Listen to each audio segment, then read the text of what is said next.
नमस्कार, मैं हूं तान्या। आप देख रहे हैं राष्ट्रीय एक न्यूज। आइए नजर डालते हैं आज की कुछ खास खबर की ओर। आज भूपेंद्र सिंह हुड्डा अपने पिता स्वर्गीय चौधरी रणबीर सिंह हुड्डा के 109वीं जयंती के अवसर पर खेड़ी साध में उनकी समाधि पर प्रार्थना सभा में पहुंचे। भूपेंद्र सिंह हुड्डा ने कहा, आज के दिन ही संविधान सभा ने संविधान बनाया था। आज संविधान दिवस भी और मेरे पिता रणबीर सिंह हुड्डा की जयंती भी है। देश की आजादी में महापुरुषों ने जो बलिदान दिया उन्हें याद रखना चाहिए। ऐसे भी लाखों थे जिन्हें गुमनाम रहे।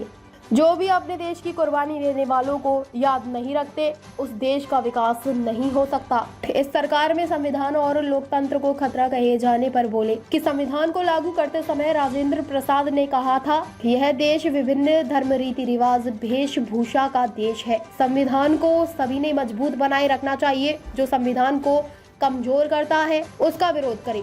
हुड्डा ने कहा, 5 राज्यों में कांग्रेस की जीत होगी। मध्य प्रदेश, राजस्थान, छत्तीसगढ़ और तेलंगाना में कांग्रेस की सरकार बनेगी। नायाब सैनी द्वारा कांग्रेस की दुकान खाली होने पर दिया जवाब, कहा उनकी तो दुकान ही नहीं है।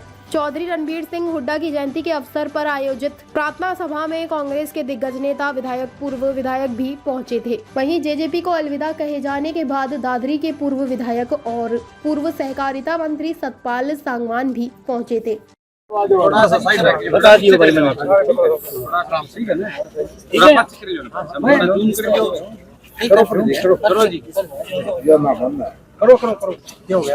आज 26 नवंबर है। आज चौधरी रणबीर सिंह की जन्मतिथि है और ये कोइंसिडेंस है कि 26 नवंबर को ही जो कॉन्स्टिट्यूएंट असेंबली संविधान सभा बनी थी उसने कॉन्स्टिट्यूशन को अडॉप्ट किया था। पूरा देश संविधान दिवस मना रहा है।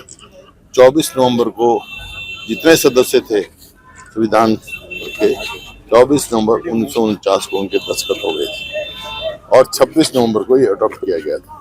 इसी वास्ते संविधान दिवस मनाते हैं। और 26 जनवरी को रिपब्लिक डे माना गया था क्योंकि डॉक्टर राजेंद्र प्रसाद ने कहा कि ये संविधान जो है हाथ से लिखा होना चाहिए। उसमें टाइम लगा। रायजादा साहब ने ये संविधान लिखा, बहुत ही ऑर्नामेंटल, उसमें बहुत ही सुंदर हैंडराइटिंग में, जो कि सदा जो देश के इतिहास में सुनहरी अक्षरों में ये अंकित रहेगा। आज रणबीर सिंह ने अपने जीवन में ग्रेजुएशन करते ही आज़ादी की लड़ाई में कूद गए थे और वो 8 विभिन्न जेलों में रहे। 4 राज्य पाकिस्तान में हैं, 4 राज्य हिंदुस्तान में, जो तो पूरा पंजाब था ही। और वो 7 विभिन्न सदनों के सदस्य रहे। दुनिया में कोई नहीं रहा। Constituent assembly, constituent legislative assembly, provisional parliament, Lok Sabha, Punjab assembly, Haryana assembly और राज्यसभा। टर्म तो बहुतों की रही होंगी, लेकिन इतने विभिन्न सदनों के सदस्य और कहीं नहीं रहा।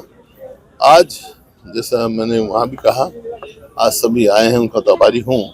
लेकिन सबको जिन मूल्यों के लिए उस पीढ़ी ने कुर्बानी दी, तो रणबीर सिंह का तो हमारे को पता है, उनके इतिहास का पता है, लेकिन लाखों ऐसे भी आदमी हैं देश में जिनका नाम और गांव नहीं पता, जिन्होंने देश के लिए अपनी जान कुर्बान की है। तो उन सब को कोई भी समाज, देश और परिवार प्रगति नहीं कर सकता अपने बुजुर्गों की जो कुर्बानी है उसको याद ना करे। तो हमारे अपने बुजुर्गों की कुर्बानी याद करनी चाहिए और देश को इसी प्रकार से संगठित सद्भावना बनी रहनी चाहिए। सब मिलजुल के ही आगे देश आगे ले सकता है। जैसे आज़ादी की लड़ाई में महात्मा गांधी के नेतृत्व में हिंदू, मुसलमान, सिख, ईसाई सब एक थे, सब ने लड़ाई लड़ी। इसी प्रकार से देश की आज़ादी कायम करने के लिए भी और संविधान को मजबूत बनाने के लिए भी सबको एक होकर आगे बढ़ना है। सर, जिस तरह से संविधान दिवस है और लोक संसद में कहा जाता है कि सरकार जो आवाज दबाने की, जो जिस तरह संविधान दिवस है और संविधान दिवस पर जिस तरह से संसद में जो आवाज दबाने की बात करती है और कह रहे हैं कि लोकतंत्र खतरे में, तो इसको किस तरह? संविधान का मतलब ही ये है। संविधान जब डॉक्टर राजेंद्र प्रसाद ने संविधान सभा में कहा था, उन्होंने कहा था ये देश हमारा विभिन्न धर्मों का है, विभिन्न रीजनों का है और विभिन्न उसका है, वेशभूषाओं का है, लेकिन सबको एक होके चलना है और संविधान को मजबूत रखना। सबका यही बनता है। आज कहीं कोई भी संविधान को कमजोर करने किसी की वो हो तो उसको अपोज करें और संविधान को मजबूत करें। 5 राज्यों के जिस तरह चुनाव हुए, राजस्थान में जो हुआ है, उसको किस तरह देखते? कांग्रेस की पार्टी, कांग्रेस की सरकार बनेगी। छत्तीसगढ़, मध्य प्रदेश, राजस्थान और तेलंगाना में भी काफी चांसेस हैं कांग्रेस की सरकार बन नायब जाएगा। सिंह सैनी ये कहते हैं कि कांग्रेस के पास कुछ नहीं, खाली दुकान हो चुकी है उनके पास। जी। खुद किसी की दुकान ही ना हो तो क्या करें?